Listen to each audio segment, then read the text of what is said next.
Good morning. This is the Great Basin Fire Potential Briefing for this Monday, May 28th. Looking at impacts in the short term, no significant impacts. We remain cool and moist along a good portion of the region, especially northern and eastern areas, but there will be a gradual warming and drying through the whole area as we go through this upcoming week, especially for southern and eastern areas where we could see some critical fire weather conditions by the latter portion of the week. More on that in a minute.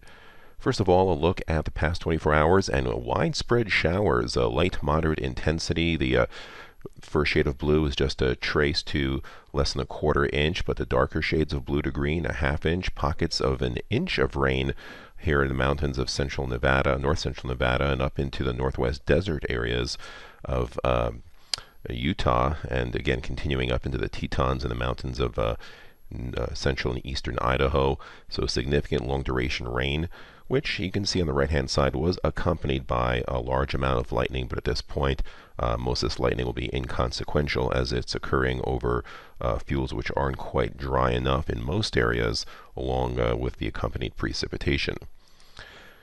Over the past 36 hours, we did have some fire activity across our driest areas, which are the eastern and southern areas of Utah.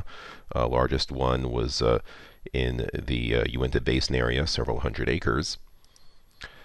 Looking at observed precipitation over the past 7 days, you can see how much we've had over the past week and the past month across Idaho and Wyoming, so significant wetness continues there. However, our southern areas from Las Vegas, but especially across southern Utah and southeastern Utah, even over the 30-day period, pockets which had just a few hundredths of an inch over the past month.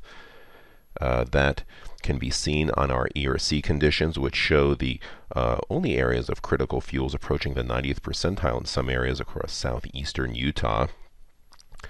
The larger picture of this is the drought monitor, which shows that the southern areas and southeastern areas of Utah are anywhere from extreme to exceptional drought. This is having an effect, especially on the higher elevations on the heavier fuels. And if we check some of the fuel models, the last ones that were run just a few days ago, here in southeastern Utah, in the Canyons PSA, right here at record level ERCs, further up into the Uinta Basin, well above normal, somewhere between normal and record levels. So those are the dry areas we'll have to watch as we dry out later this week. Here's a look at our satellite imagery with upper level maps superimposed. We put the maps into motion. You can see the counterclockwise rotation around this low as it meanders into central Utah, wrapping moisture through Wyoming, through the mountains of Idaho, and down into Nevada, into parts of western and southern Utah with clouds and showers and overall cool conditions. This will be our dominant weather feature for the next 24 hours before it starts to finally move out. So here's a look at the upper level map for today. You can see lots of green, that's clouds and shower activity under an upper low, so cool, moist conditions reflected in our significant fire potential. In terms of afternoon humidity, very high, above 30 to 40% most areas, except again across southeastern areas where relative humidity levels are somewhere between 15 and 20%. Winds here, you see the strongest winds out of the northwest, of course, occurring in areas that have fairly high humidity. Now on Tuesday, that low pressure system moves out, takes its moisture into the upper plain states. Another trough of low pressure pushes through the Pacific Northwest. You see this trailing area of green, another area, a smaller, more narrow area of clouds and showers. Still nothing to bring us out of our fairly moist conditions fuel-wise and significant fire potential-wise.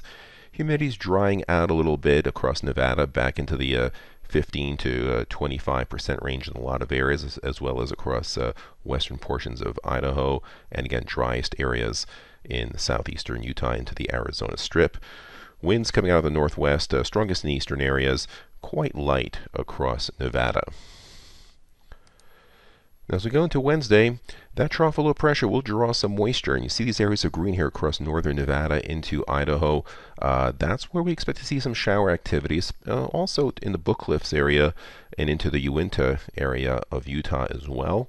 So no significant changes here, although areas in far southeast Utah, which again will be dry, could even see a transition into the very dry category, and we see that with their humidity levels again down near 10% in Moab region and areas further south towards the Arizona Strip. Elsewhere, humidity levels anywhere between 15 and 25%. Notice these winds across Nevada with that trough starting to increase out of the southwest. These orange shades somewhere between 25 and 30 miles per hour. That'll be a factor as we go later in the week. Looking at precipitation over the next 3 days, some good amounts across the mountains of central Idaho, about a ½ inch to a ¼ inch in a lot of areas, into the Tetons as well. Just a few scatterings across the higher terrain as you head further south.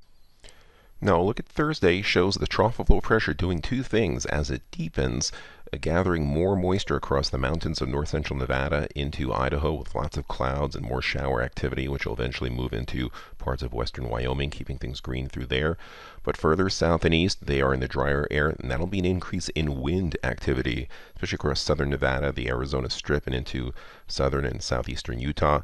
That's where we have high risk for areas where our fuels are the driest, especially the heavier fuels and ERCs, 1,000-hour fuels up above 7,500 feet.